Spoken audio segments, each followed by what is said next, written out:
بسم الله الرحمن الرحيم. اللهم صل وسلم وبارك على رسول الله. جمعة مباركة عليك وعلينا إن شاء الله. اللهم تقبل منا الدعاء. النهاردة الغدا خفيف وبسيط. طبعا احنا عارفين ان الساعات اتغيرت وما عادش في وقت. طبعا من يوم الجمعة بنقوم متأخرين فما بنلحقش نعمل الغدا. فعملت ايه؟ فراخ. غدا حلو، بس ايه يعني حاجة بسيطة.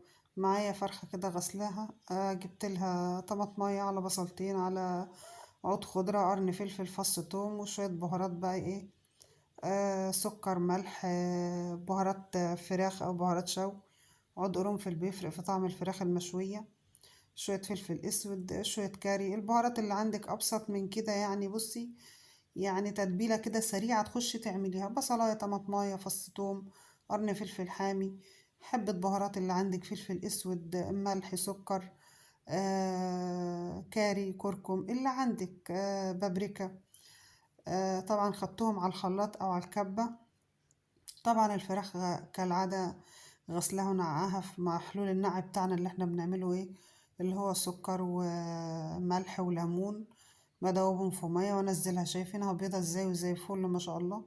لو عندك فص برتقان ولا حاجة ايه، اعصريه عليه ودخليه في التتبيلة كمان، مش هتقول لا.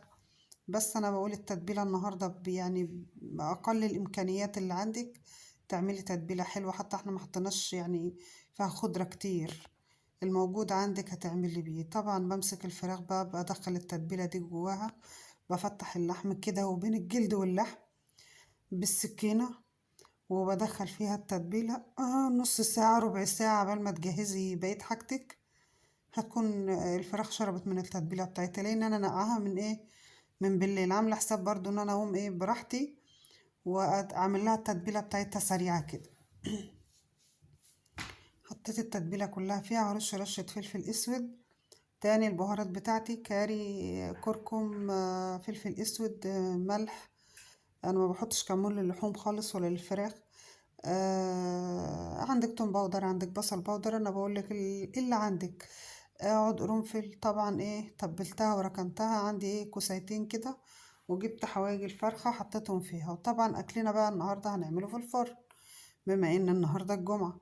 طبعا ايه كان طبعا هندس رز بقى. غسلت الرز واخدته. والفراخ طبعا لسه ما استوتش نهائي، كله لسه نية، هيدخل الفرن. حتى الكوسة دي ما اتحطتش على النار.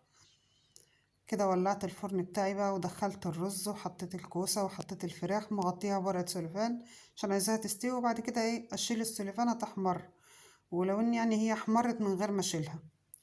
مبدئيا ده فرن حطب، يعني لازم الصواني يبقى فيها شوية دخانة كده برضو، بس يعني الدخان ده مش مؤثر في الأكل ولا حاجة، هو طبيعي لأن الصواني محطوطة جوه الفرن. وده فرن بيولع بحطب وبحامية وبقش وبكده. بس شايفين لون الفراخ؟ بصوا كده، بصوا على اللون ده. يعني بصراحة الفراخ دي كان طعمها تحفة، والتتبيلة سريعة، وكمان أنا ما غيبتهاش في التتبيلة. يعني انا ما غيبتهاش، انا يا دوب بس على ما غسلت الرز كده وقطعت الكوسه بتاعتي وجهزت الدنيا وطلعت ولعت الفرن وحطيتها في الفرن. وكده الاكل بتاعنا بعد ما طلعناه من الفرن.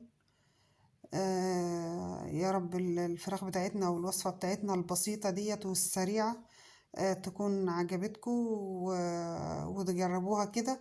ممكن تعملوها في الفرن البوتاجاز او الغاز، بما ان احنا عندنا فرن يعني بلدي او فرن حطب، فاحنا بنعمل فيه، بيخلي الأكل ليه طعم تاني زي الكانون كده. إن شاء الله يعني قريبا نعمل كانون ونعمل عليه أحلى الأكلات بمناسبة إن الشتا داخل. فعايزين نعمل بقى محشي على الكانون ونعمل الأكلات الحلوة ديت. فيا ريت تدعمونا بلايك وباشتراك اللي مش مشترك عندنا، وكومنتاتكم الجميلة بتحمسني. شايفين بقى شوية الرز بتوعنا دول؟ بصراحة كان طعمهم جميل. زي ما قلت لكم تدعمونا بلايك وباشتراك وبشير وكومنت حلو من عندكم. بحبكم في الله، احلى اخوات واحلى متابعين. الفيديو بتاعنا ما كانش طويل، يا رب يكون عجبكم وما نكونش تقال عليكم. بحبكم في الله، بحبكم في الله، احلى اخوات واحلى متابعين.